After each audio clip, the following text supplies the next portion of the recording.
بسم اللہ الرحمن الرحیم۔ السلام علیکم ناظرین، تقسیم ہند کے بعد جو دردناک داستانیں سننے میں آئی ہیں، ان میں بوٹا سنگھ کی روداد بھی ناقابل فراموش ہے۔ جلندھر کے ایک کسان بوٹا سنگھ نے زینب کو بلوائیوں سے 1500 روپے میں خرید کر اس کی جان بچائی تھی۔ اس کے بعد اس نے سکھوں کے رسم و رواج کے مطابق باقاعدہ اس سے شادی کر کے اپنی بیاہتا بیوی بنا کر رکھ لیا تھا۔ شادی کے 11 مہینے بعد زینب ایک لڑکی کی ماں بنی۔ بوٹا سنگھ نے اس کا نام تنویر رکھا۔ چند سالوں بعد بوٹا سنگھ کے رشتہ داروں نے ان افسروں کو اطلاع دے دی جو فسادات کے زمانے میں اغوا کی ہوئی لڑکیوں اور عورتوں کی تلاش میں تھے۔ وجہ یہ تھی کہ بوٹا سنگھ کے شادی کرنے سے ان کے رشتہ دار اس کی جائیداد کے وارث بننے سے محروم ہو گئے تھے۔ زینب کو بوٹا سنگھ سے چھین لیا گیا اور پاکستان میں اس کے رشتہ داروں کی تلاش شروع ہوئی۔ عارضی طور پر زینب کو ایک کیمپ میں رکھا گیا۔ بوٹا سنگھ کی تو دنیا ہی اجڑ گئی، وہ فوراً دلی چلا گیا۔ اس کے بعد اس نے وہ کام کیا جو کسی سکھ کے لیے انتہائی مشکل ہو سکتا ہے۔ اس نے اپنے لمبے بال کٹوا دیے، جامع مسجد جا کر اسلام قبول کر لیا۔ اس کا نیا نام جمیل احمد رکھا گیا۔ تبدیلی کے بعد بوٹا سنگھ پاکستانی ہائی کمیشن پہنچا اور اپنی بیوی کی واپسی کی مطالبہ کرنے لگا، لیکن اس کا یہ مطالبہ نامنظور کر دیا گیا، کیونکہ دونوں ممالک معاہدے کی اس شرط کی سختی سے پابندی کر رہے تھے کہ اغوا شدہ عورت خواہ کسی مذہب کے آدمی کے پاس سے برآمد ہو اور وہاں وہ خواہ کسی حیثیت سے رہ رہی ہو، اسے فوراً کیمپ پہنچا دیا جائے گا۔ جب اس عورت کے خاندان کا پتہ چل جائے تو اسے واپس بھیج دیا جائے گا۔ 6 مہینے تک بوٹا سنگھ روز اپنی بیوی سے ملنے کیمپ جاتا۔ آخر وہ دن آ ہی گیا جب زینب کے رشتہ داروں کا پاکستان میں پتہ چل گیا۔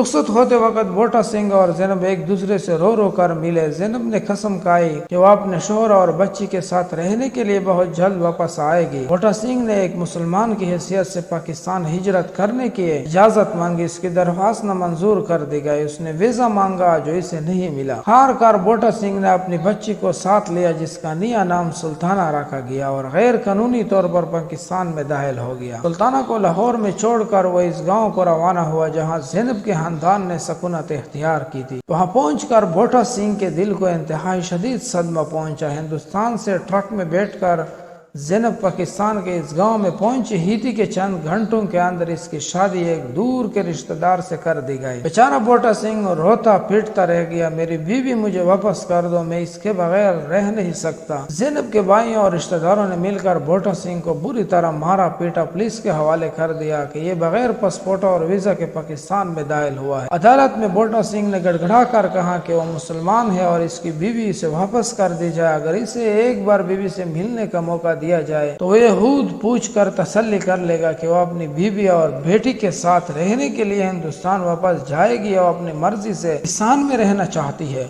اس کی رقت امیز التجا سے متاثر ہو کر عدالت نے اس کی درخواست منظور کر لی اور ایک ہفتے بعد زینب کو عدالت میں حاضر کرنے کا حکم دے دیا۔ خبروں کے ذریعے اس معاملے کی خبر پھیل چکی تھی اور جب تاریخ معائنہ پر زینب عدالت میں لائی گئی تو وہ بری طرح سہمی ہوئی تھی۔ اسے اپنے بہت سے رشتہ داروں کے ہجوم کے بیچ عدالت کے سامنے حاضر ہونا پڑا۔ جج نے بوٹا سنگھ کی طرف اشارہ کیا، کیا تم اسے جانتی ہو؟ زینب نے کانپتی ہوئی آواز میں جواب دیا، ہاں یہ بوٹا سنگھ ہے، میرا پہلا شوہر۔ زینب نے اپنی لڑکی کو بھی پہچانا۔ اس سے پوچھا گیا کہ کیا تم ان لوگوں کے ساتھ ہندوستان واپس جانا چاہتے ہو؟ زینب کا جواب سننے کے لیے عدالت میں سناٹا چھا گیا۔ ایک طرف بوٹا سنگھ اور دوسری طرف اس کی بچی کے چہرے پر اس کی نظریں جمی ہوئی تھی، دوسری طرف اس کا موجود شوہر اور اس کے تمام رشتہ دار اس کی طرف آنکھیں لگائے ہوئے تھے۔ زینب نے سر ہلایا اور دھیرے سے کہا، نہیں۔ اس کے رشتہ داروں نے زینب کو سمجھا دیا کہ بوٹا سنگھ سکھ ہے اور سکھ ہی رہے گا۔ اس نے اگر اسلام کے خلاف ایک لفظ بھی منہ سے نکالا تو اس کے حق میں اچھا نہیں ہوگا۔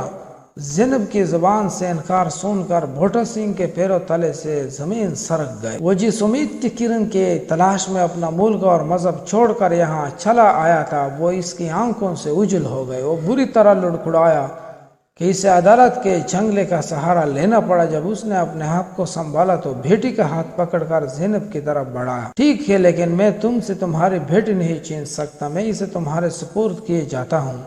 اس نے اپنی جیب سے سارے نوٹ نکال کر اپنی بیٹی کے جیب میں ڈال دیے۔ اس نے ہارے ہوئے لہجے میں کہا، میری زندگی میں آپ کیا رہ گیا ہے؟ جج نے زینب سے پھر پوچھا، کیا وہ اپنی بیٹی کی ذمہ داری قبول کرنا چاہتی ہے؟ عدالت میں موجود زینب کے رشتہ داروں نے غصے میں سر ہلا دیا۔